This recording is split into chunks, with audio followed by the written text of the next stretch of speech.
আমন্ত্রণ দীপ্ত সংবাদে, সাথে আছি আমি তারান্নুম জ্যোতি। শুরুতেই জানাবো সংবাদ শিরোনাম। ইরানে তুমুল হামলা চালাচ্ছে যুক্তরাষ্ট্র, ইসরায়েল। ক্ষেপণাস্ত্র ছুড়ে তেহরানের জবাব। জামায়াতের ইফতার মাহফিলে প্রধানমন্ত্রী গণতন্ত্রের যাত্রা অব্যাহত রাখার আহ্বান। অন্তর্বর্তী সরকারের জারি করা সবকটি অধ্যাদেশ সংসদে অনুমোদন চায় এনসিপি। ঢাকা চট্টগ্রামে ঈদের কেনাকাটার ধুম, মধ্যরাত পর্যন্ত জমজমাট মার্কেট ও শপিং মল।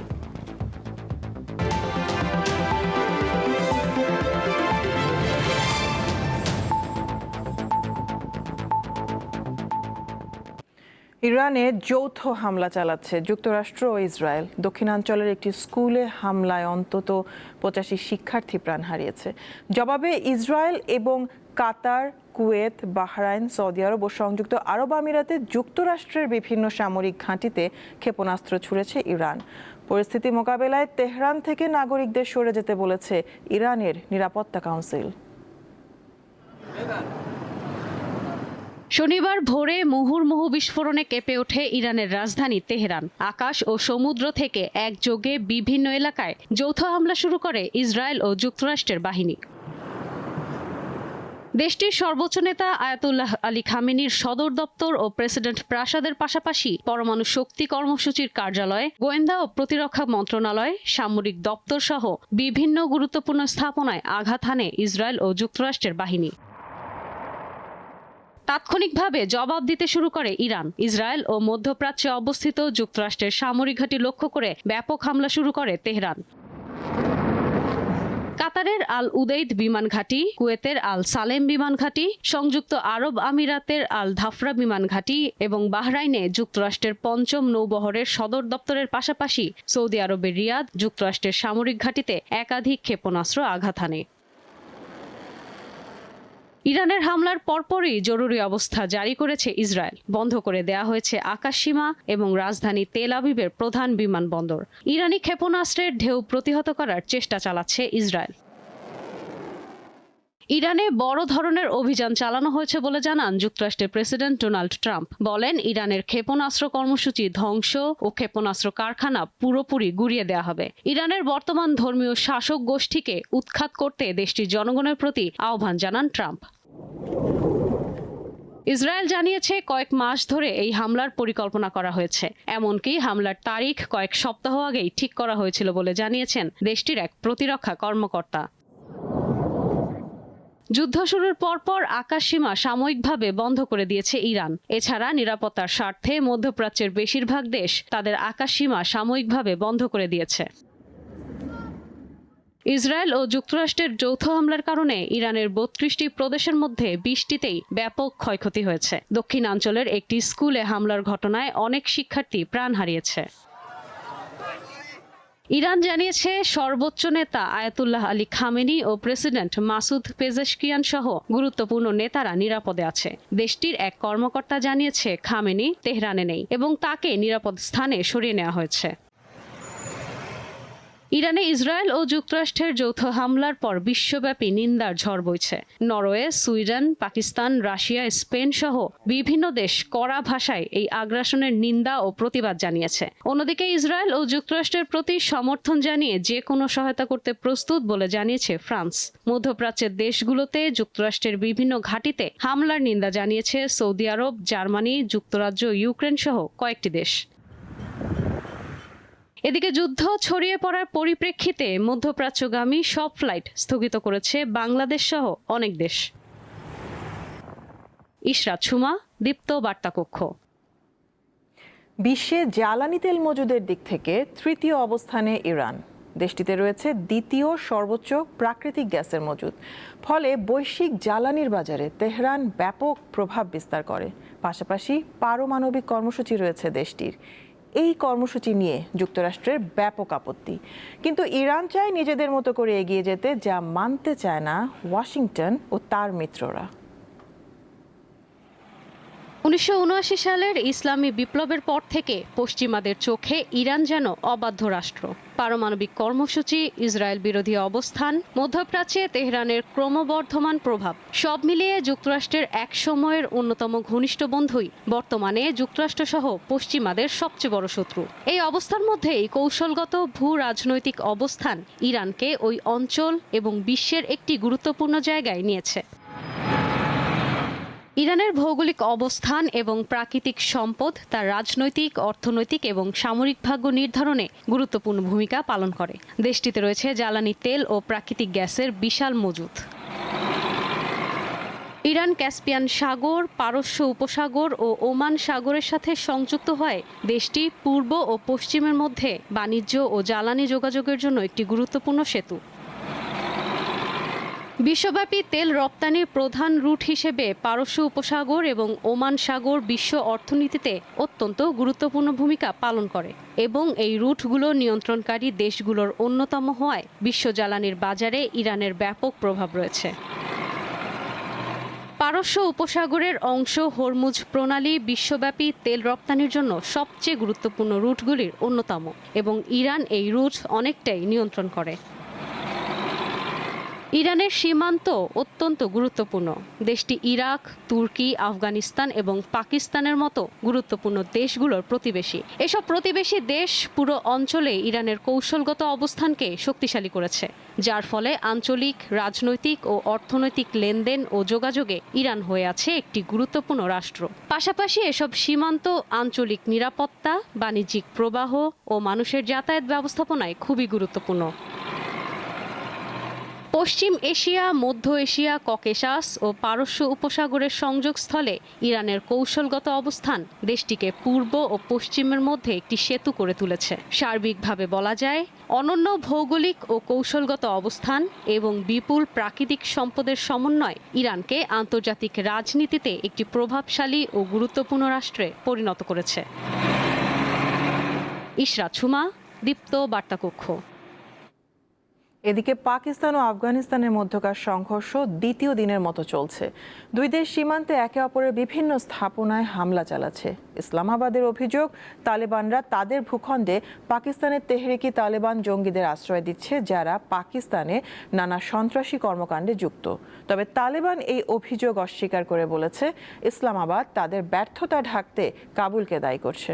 পাকিস্তানের দাবি, এখন পর্যন্ত তাদের 12 সেনা এবং পৌনে 300-র মতো তালেবান যোদ্ধা নিহত হয়েছে। অবশ্য তালেবানের দাবি, তাদের 13 যোদ্ধা এবং পাকিস্তানের 55 সেনা প্রাণ হারিয়েছে। এবার অন্য প্রসঙ্গ। নির্বাচনের মাধ্যমে শুরু হওয়া গণতন্ত্রের যাত্রা অব্যাহত রাখার আহ্বান জানিয়েছেন প্রধানমন্ত্রী তারেক রহমান। পাশাপাশি গণতন্ত্রের পথ মসৃণ করতে সব রাজনৈতিক দলকে ঐক্যবদ্ধভাবে কাজ করারও আহ্বান জানান তিনি। আজ রাজধানীতে জামায়াতে ইসলামের ইফতার মাহফিলে অংশ নিয়ে তিনি এই আহ্বান জানান। অনুষ্ঠানে সংসদের বিরোধী দলীয় নেতা শফিকুর রহমান বলেন, দেশের কল্যাণে সরকারের ইতিবাচক সিদ্ধান্ত বাস্তবায়নে সহযোগিতা করবে জামায়াতে ইসলামী। মধ্যে আমাদের মাঝে এসে উপস্থিত হয়েছেন গণপ্রজাতন্ত্রী বাংলাদেশ সরকারের গণঅভ্যুত্থানের পরবর্তী সময় দেশের রাজনীতিতে লেগেছে ইতিবাচক হাওয়া, যা আবারও প্রমাণিত হলো শনিবার রাজধানীর চীন মৈত্রী সম্মেলন কেন্দ্রে জামায়াতে ইসলামীর আয়োজিত ইফতার মাহফিলে। নির্ধারিত সময়ের আগেই যোগ দেন প্রধানমন্ত্রী তারেক রহমান। এ সময় জামায়াতের নেতাকর্মীদের সাথে পারস্পরিক সৌহার্দ্য ও কুশল বিনিময় করেন তিনি। ইফতার মাহফিলে দাওয়াত দেওয়ায় জামায়াতের নেতৃবৃন্দকে ধন্যবাদ জানিয়ে প্রধানমন্ত্রী বলেন, নির্বাচনের মাধ্যমে দেশে এক নতুন গণতন্ত্রের যাত্রা শুরু হয়েছে। এই ধারা অব্যাহত রাখতে রাজনৈতিক দলগুলোকে ঐক্যবদ্ধ কাজ করার আহ্বান জানান তারেক রহমান। কিছুদিন আগে দেশে নির্বাচন হয়েছে। এই নির্বাচনের মাধ্যমে গণতন্ত্রের যাত্রা শুরু হয়েছে। বাংলাদেশের মানুষ আজকে অনেক প্রত্যাশা নিয়ে, অনেক আকাঙ্ক্ষা নিয়ে, অনেক আশা নিয়ে আমাদের সকলের দিকে তাকিয়ে আছে, বিশেষ করে রাজনৈতিক দলগুলোর দিকে তাকিয়ে আছে। আজকে আমাদের এই ইফতার মাহফিলে আসুন, আমরা আল্লাহর নামে শপথ গ্রহণ করি যে আমাদের আগামী দিনের কাজগুলো হবে এই দেশের মানুষের ভাগ্য পরিবর্তনের জন্য। গতানুগতিক বিরোধী দলের ভূমিকার পরিবর্তে দেশের উন্নয়নে সরকারকে সহযোগিতার কথা জানান জামায়াতের আমির। আর জনগণের স্বার্থবিরোধী সিদ্ধান্তে বিরোধিতা করবে তার দল বলেও জানান তিনি। সরকারের গৃহীত সকল সঙ্গত পদক্ষেপে আমাদের পূর্ণ সমর্থনও থাকবে, সহযোগিতাও থাকবে। কিন্তু আমাদের বিবেচনায় আমরা যদি দেখি যে সরকার কোনো অসঙ্গত সিদ্ধান্ত কিংবা পদক্ষেপ নিয়েছেন, আমরা প্রথমে দৃষ্টি আকর্ষণ করে সহযোগিতা করব। সরকার আমাদের পরামর্শগুলো গ্রহণ করলে আমরা কৃতজ্ঞ হব, জাতি উপকৃত হবে। সরকার আমাদের পরামর্শ গ্রহণ না করলে বিরোধী দলের যে ভূমিকা সেইটাই আমরা পালন করব। প্রয়াত বিএনপি চেয়ারপারসন বেগম খালেদা জিয়ার প্রতি শ্রদ্ধা জানিয়ে শফিকুর রহমান বলেন, দেশের মানুষ ঐক্যবদ্ধ বাংলাদেশ দেখার অপেক্ষায় ছিল। সেদিনকার বিরোধী দলীয় নেত্রী তিনি বিদেশ সফরে ছিলেন। নূর আলম, দীপ্ত সংবাদ, ঢাকা।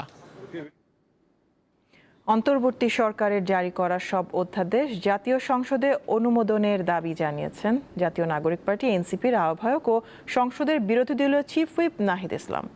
আর জামায়াতে ইসলামী সেক্রেটারি জেনারেল মিয়া গোলাম পরোয়ার বলেছেন, জুলাই সনদের কোনো বিষয় বাদ দেওয়া উচিত হবে না। আজ এনসিপির প্রতিষ্ঠাবার্ষিকীর অনুষ্ঠানে তারা এসব কথা বলেন। জাতীয় নাগরিক পার্টি এনসিপির প্রথম প্রতিষ্ঠাবার্ষিকীর অনুষ্ঠান রাজধানীর আবাহনী ক্লাব মাঠে আয়োজিত অনুষ্ঠানে এনসিপি নেতাকর্মীর পাশাপাশি বিএনপি ও জামায়াতের নেতারাও যোগ দেন। জুলাই সনদের কোনো বিষয় বাদ দেওয়া সরকারের উচিত হবে না বলে মন্তব্য করেন জামায়াতে ইসলামীর সেক্রেটারি জেনারেল মিয়া গোলাম পরোয়ার। রক্ত দিয়ে গড়া জুলাই সনদের প্রতি সমর্থন জানিয়েছে সরকারি দলের উচিত হবে না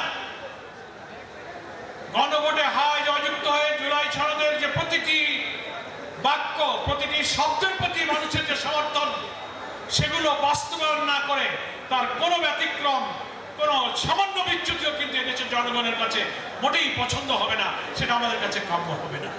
এনসিপির আহ্বায়ক নাহিদ ইসলাম বলেন, অন্তর্বর্তীকালীন সরকারের জারি করা সব অধ্যাদেশ জাতীয় সংসদে পাশ করতে হবে। এছাড়া দ্রুত স্থানীয় সরকার নির্বাচনেরও দাবি জানান তিনি। গণঅভ্যুত্থান পরবর্তী একটি সময়, সেই সময়কে ধারণ করে বাংলাদেশকে এগিয়ে দিতে যে নেতৃত্ব প্রয়োজন, এনসিপি তার জায়গা থেকে সেই চেষ্টা করেছে। আমরা স্থানীয় সরকার নির্বাচন দ্রুত হবে সে প্রত্যাশা রাখবো। সারা দেশে এনসিপির প্রতি আহ্বান থাকবে যে আপনারা স্থানীয় সরকার নির্বাচনের প্রস্তুতি নিন। আগামী সংসদ দ্রুত সময়ের মধ্যে সংস্কার পরিষদ হবে এবং অন্তর্বর্তী সরকারের যত আইন তারা পাশ করেছে, যত অধ্যাদেশ রয়েছে, সেটাকে ইন্ডিমনিটি দেওয়া হবে, সে সংসদ সেটাকে অনুমোদন করবে, সেই প্রত্যাশা আমরা রাখছি। অনুষ্ঠানে স্বরাষ্ট্রমন্ত্রী জাতীয় স্বার্থে সকলকে ঐক্যবদ্ধ থাকার আহ্বান জানান। বলেন, এবারের সংসদ হবে সব তর্ক বিতর্কের স্থান। নির্বাচনের জোটের মধ্য দিয়ে তারা বাংলাদেশের জাতীয় সংসদে 6টি আসন পেয়েছে। এই 6টি আসন ভবিষ্যতে বৃদ্ধি হতে হতে একদিন তারা হয়তোবা রাষ্ট্র ক্ষমতায় তারা আরোহণ করবে এবং এখনই বলতে পারি বিরোধী দলীয় চিফ হুইপ। মেহেদী হাসান, দীপ্ত সংবাদ, ঢাকা। প্রথম আলো ও দ্য ডেইলি স্টার পত্রিকায় হামলার মাধ্যমে বিশ্বের কাছে খারাপ বার্তা গেছে। আজ পুড়িয়ে দেওয়া প্রথম আলোর কার্যালয় পরিদর্শনে গিয়ে স্বরাষ্ট্রমন্ত্রী সালাউদ্দিন আহমেদ একথা বলেন।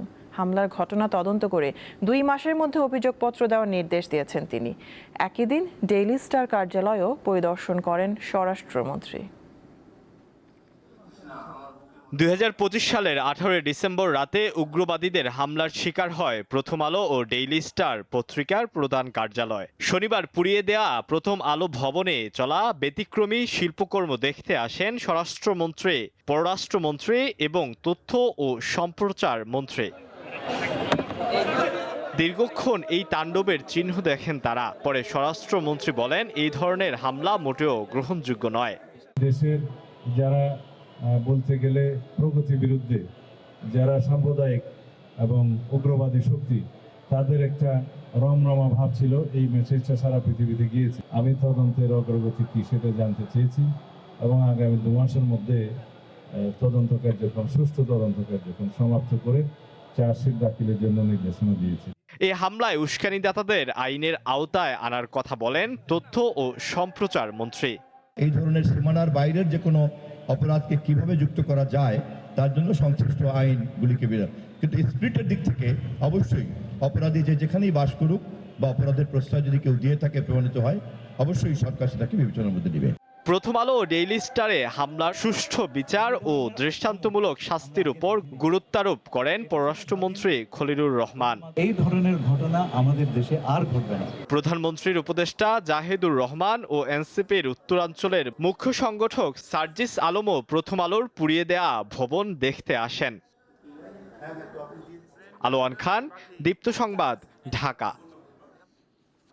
এবার আরএফএল ওয়াইড্রব ঈদ বাজার।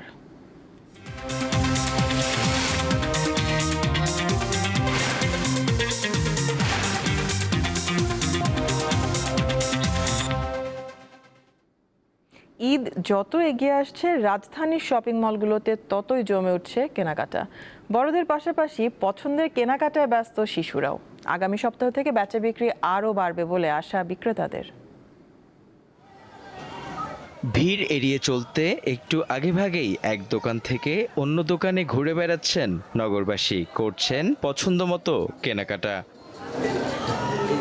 রাজধানীর শপিং মলগুলোতে বেড়েছে ক্রেতাদের পদচারণা। তাদের দুহাত ভর্তি ব্যাগই বলে দিচ্ছে আসছে খুশির ঈদ। পোশাকের পাশাপাশি জুতা ও কসমেটিক্সের দোকানেও ভিড় চোখে পড়ার মতো। শিশুদের কেনাকাটাতেই ব্যস্ত সময় পার করছেন অভিভাবকরা। তবে দাম নিয়ে আছে মিশ্র প্রতিক্রিয়া। আমরা দেখছি, পাশে একটা দোকান ছিল ওখানেও দেখছি, এখানেও দেখলাম, তো এখনো মেলে নাই, খুঁজতেছি আর কি, দেখা যাক। জুতা কিনতে আছি, কোয়ালিটি ফুল, সবকিছু ভালো, পছন্দ হয়। মানুষ তো পছন্দটাই মূল, টাকার দিক তো তাকায় না। পণ্যের কোয়ালিটি এখানে ভালো, কিন্তু আমি বললাম যে দামটা আর একটু রিজনেবলের মধ্যে হলে আসলে আমাদের আর একটু স্বাচ্ছন্দ্য হতো। বিক্রেতারা জানান এবার রোজা শুরু থেকেই ঈদের বাজার বেশ চাঙ্গা। ক্রেতাদের সমাগমে ব্যস্ত সময় পার করছেন দোকানিরা। আগামী সপ্তাহে ব্যস্ততা ও বিক্রি আরো বাড়বে বলে মত তাদের। ঈদমুখী সবসময় আয়োজনটা বেশি করে থাকি, তো কেনাকাটা সব শ্রেণীরাই সবসময় করে থাকে, ঈদটা একটু বেশি করে থাকে। নির্বাচনের আগে কয়েকদিন খারাপ ছিল বাজারে, এখন আশা করে আলহামদুলিল্লাহ ভালো হচ্ছে, আগামীতে আরো ভালো হবে। সবে বরাতের আরো 15 দিন আগ থেকে আমাদের বেচাকেনা শুরু হয়ে গেছে। প্রাইস কেনাকাটায় কাস্টমার স্বাচ্ছন্দ্য বোধ করে। ঈদের একটা আমেজ আছে, মার্কেটে অ্যাভেলেবেল কাস্টমার, মার্কেটে ঢোকার মতো কোনো স্কোপ নাই। এদিকে পাকিস্তানি ও ভারতীয় পোশাকে ভরা বেশিরভাগ দোকান। ক্রেতাদের সংখ্যা বিদেশি পোশাকের আধিপত্যে হয়তো ক্রমেই আড়ালে চলে যাচ্ছে দেশীয় ঐতিহ্যবাহী পোশাক। মেহেদী হাসান, দীপ্ত সংবাদ, ঢাকা। জমে উঠতে শুরু করেছে চট্টগ্রামের ঈদ বাজার। সকাল থেকে মধ্যরাত পর্যন্ত চলছে বেচাকেনা। দেশি বিদেশি বাহারি পোশাক মন কাটছে ক্রেতাদের। মূল্য ছাড় দিয়ে ক্রেতা আকর্ষণের চেষ্টা করছেন বিক্রেতারা। বন্দরনগরীর ছোট বড় সব মার্কেট, শপিং মল এখন সরগরম। দিন গড়ানোর সাথে বাড়ছে ভিড়। দিনরাত মুখরিত থাকছে ক্রেতার আনাগোনায়। এক মার্কেট থেকে অন্য মার্কেট ঘুরে পছন্দের জামা কাপড় কিনছেন তারা।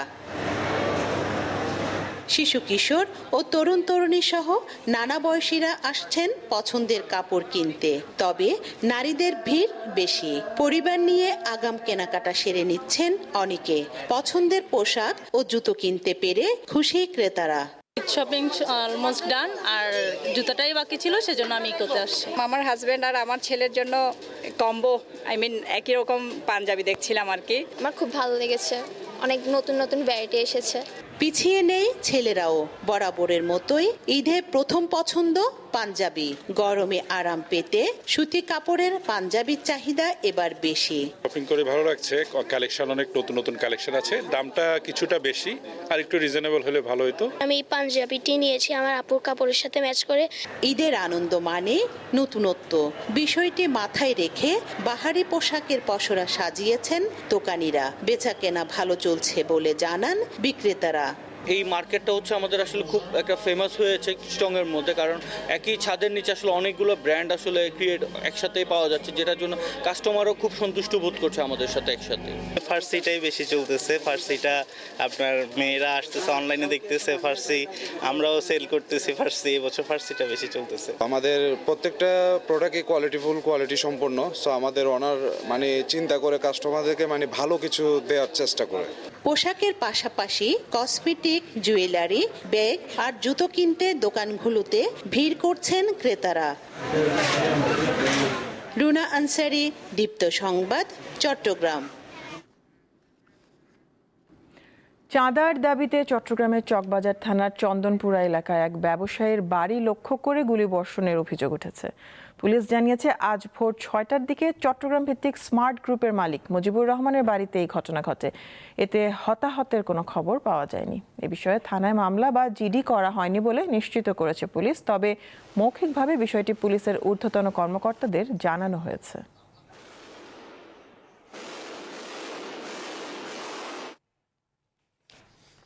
রোজার শুরুতে নিত্যপণ্যের দাম বেড়ে গেলেও বাজারে এখন অনেকটাই স্বস্তি ফিরেছে। বেশ কিছু পণ্যের দাম স্থিতিশীল থাকার পাশাপাশি কিছু পণ্যের দাম কমেছে। বাজারে নজরদারি বৃদ্ধি করায় দাম নিয়ন্ত্রণ সম্ভব হয়েছে বলে জানান সংশ্লিষ্টরা। রোজা শুরুর পর রাজধানীর বাজারে নিত্যপণ্যের দামে অস্থিরতা দেখা দেয়। এ অবস্থা চলতে থাকে টানা এক সপ্তাহ। তবে এখন পরিস্থিতি কিছুটা বদলেছে। নিত্যপণ্যের দামে অস্থিরতা ও উত্তাপ কমেছে। বাজার ঘুরে দেখা গেছে রমজানের শুরুতে প্রায় 2 গুণ বেড়ে যাওয়া পণ্যের দাম কমতে শুরু করেছে। গত সপ্তাহের তুলনায় কোনো কোনো পণ্যের দাম অর্ধেকেরও বেশি কমেছে। গত বছরকার মতো নেই, ফার্স্ট সেম রেটেই, বেশি কিছু বাড়ে নাই। নিত্য পণ্যগুলা ওই খেজুরও পায় গত বছরকার রেটে আছে। চাল ডালগুলো এগুলো আসলে আগের রেটে আছে পায়। সাধারণ জনগণ কুঠিগত হয়ে আছি তাদের কাছে, তারা যেটাই ঠিক করে দিচ্ছে আমাদেরকে সেটাতেই কিনতে হবে, সেটাতেই খেতে হবে। হয় আমি খাবো, নয় আমি খাবো না, ব্যাপারটা এরকম হয়ে গেছে। কিন্তু আমার জন্য যে জিনিসটা সুলভ মূল্যে আমার কাছে নিয়ে আসা, এটা আমার মনে হয় সরকারের তরফ থেকে আরেকটু বেশি কনসিডার করা উচিত। ব্যবসায়ীরা জানান রোজা শুরুর মতো বাজারে মানুষের আনাগোনা কমেছে। এছাড়া শিক্ষা প্রতিষ্ঠান ছুটি থাকায় অনেকে ঢাকা ছেড়ে গেছেন। অন্যদিকে পর্যাপ্ত সরবরাহ থাকায় বাজারে ইতিবাচক প্রভাব পড়েছে বলে জানান তারা। সব মালে আছে, মালের কোনো ঘাটতি নাই, তো দেখা গেছে দামে একটু 19-20 আছে, কিছু বাড়তি কিছু কম, কিছু আগে রেডি আছে। এটা সরকার ওখানে যদি আমি মনে করি মনিটরিং করে, ওখান থেকে যদি তথ্য না, আমাদের কাছে কিচ্ছুই নাই। নিয়মিত বাজার মনিটরিং জোরদার করতে সরকারের প্রতি আহ্বান জানান সংশ্লিষ্টরা।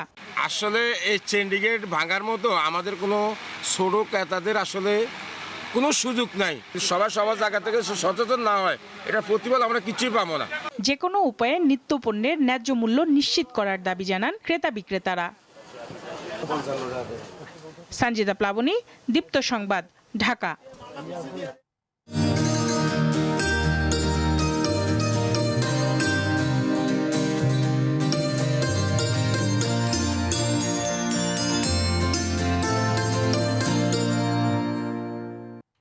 এবার অমর একুশে বইমেলা প্রসঙ্গ। অমর একুশে বইমেলায় আজ সকালটা ছিল শিশুদের দখলে। সার্বিকভাবে মেলা ততটা না জমলেও সন্ধ্যার পর কিছুটা প্রাণ ফিরে পায়। শনিবার সকাল থেকেই অভিভাবকদের হাত ধরে শিশু প্রহরে আসে ছোট্ট মনিরা। শিশুতোষ, রঙিন গল্পের বই, ছড়া আর কমিক্স ঘিরে ছিল তাদের কৌতূহল। স্টল ঘুরে বই বেছে নিতে দেখা যায় অনেককেই।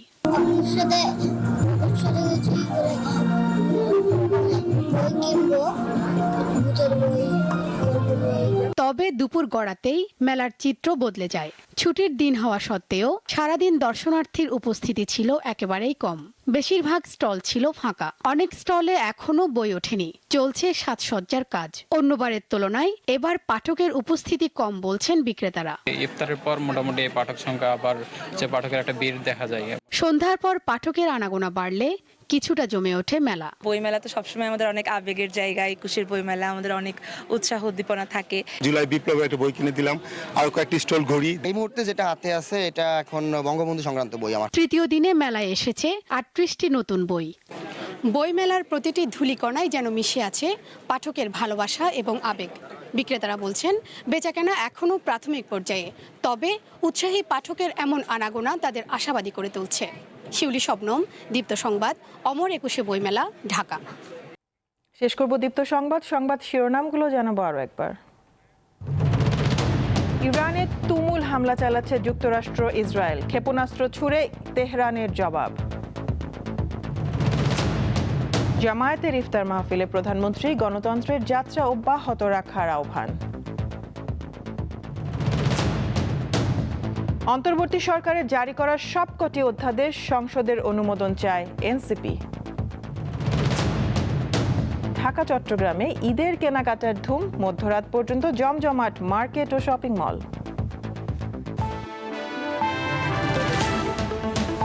এ ছিল এখনকার মতন। আমি তারান্নুম জ্যোতি বিদায় নিচ্ছি। দর্শক আরও তথ্য বিনোদনের সংবাদ জানতে যুক্ত থাকুন দীপ্ত টিভির ডিজিটাল প্ল্যাটফর্মগুলোতে। এতক্ষণ সাথে থাকার জন্য ধন্যবাদ সবাইকে।